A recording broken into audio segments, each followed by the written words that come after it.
The World Health Organization should be declared a terroristic organization.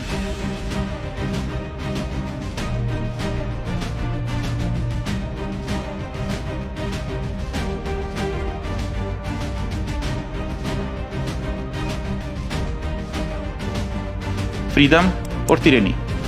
Democracy or lack of democracy?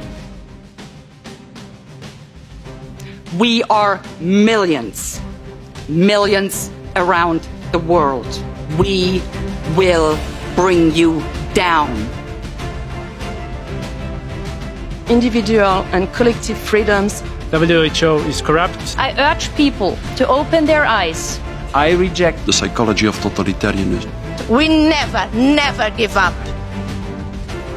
People are manipulated by the omnipresent propaganda. Without freedom, there is no health. Together, we will restore democracy. But when the politicians are scared of the people, that's democracy. That you do have a choice. You have the power to effect change. The worst case scenario. Do not have the freedom to say or express what they have on their hearts. This is the opportunity for your voice to be heard. The entirety of our well-beings and freedoms is at stake. Thank you.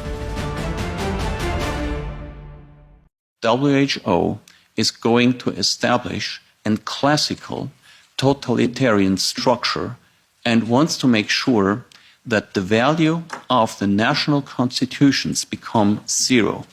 And if you analyze well these international health regulations, you will find 5 elements that show that very clear. Number one, there's a mechanism of self-empowerment that already exists today, but which will be enlarged to a horrible extent. It will be even more simple than until today for one person, the general director, to declare a public health emergency of international concern. I spare you with the details, but he can simply just say the word into the microphone. Second element, all what WHO will publish under the title of recommendations will become mandatory. I gladly state this portal to any media to prove that. There are still today many officials who say the opposite, who say, no, this will just be recommendations, not mandatory. That's not true. They will become mandatory. Number 3, fundamental rights. With such a regime where you have one person declaring emergency law, having all the power to make recommendations that are legally binding, you don't have to even discuss about human fundamental rights. And whether they are now still crossed out in Article 3 or whether they might put it back into, it will not change the result. There will be no effective protection on the country level for fundamental human rights. Number 4 is specifically frightening because as human beings and trying to pursue the ideals of the Enlightenment, as very well explained by Matthias Desmet, we depend on the right information. Now, in both of these instruments, in the new pandemic treaty and in the amended health regulations, we have both provisions that clearly say WHO shall be the only sole institution on the planet that will be allowed to define what is the truth in health matters, including censorship.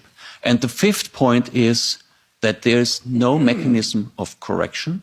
There's no mechanism of control vis-à-vis WHO that could correct any wrong recommendation or a wrongly declared public health emergency of international concern. No, they can just go on forever and forever. And all of this, of course, we know it is done in the interest not of our health, but in the interest of those sponsors who define the true strategy behind it. Now, it doesn't take a study of law to come to the conclusion that this will heavily affect and reduce the ordinary structure of our constitutions actually to a minimum. There will be no separations of powers. There will be no checks and balances. this principle of the rule of law will be as abolished and replaced by the rule of emergencies. And most notably, there will be no human rights. Now, this is so powerful, and we have seen that this message has not come across to the public.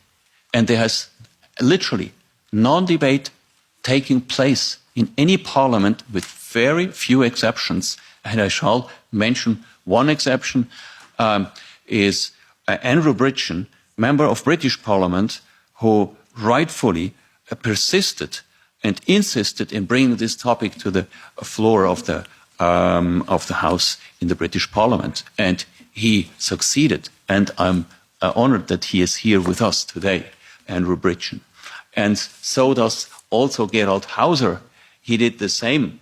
He made the case in the Austrian Parliament that WHO's power structure should be made a topic of discussion.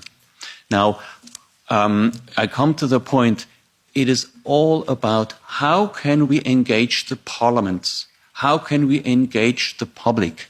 And this initiative of today is a very, very valid tool of starting public awareness and starting public debate in an international level, on an international stage, and then continue with informing people. Because I am sure about one thing. Many people slept in the past, but if the same people would understand what is coming to them in the future, they would have an informed dissent. They would be horrified and would certainly not agree into this permanent power structure of WHO, Gavi, and of course also the European Commission is the little junior partner of WHO, is doing the same. So let's continue by informing our fellow citizens. And here I wanted to thank you again to the 7 European citizens that initiated this European Citizens Initiative, because I think it is a very powerful tool to initiate a public debate and to bring this where it has to be discussed to our parliaments. Thank you very much. And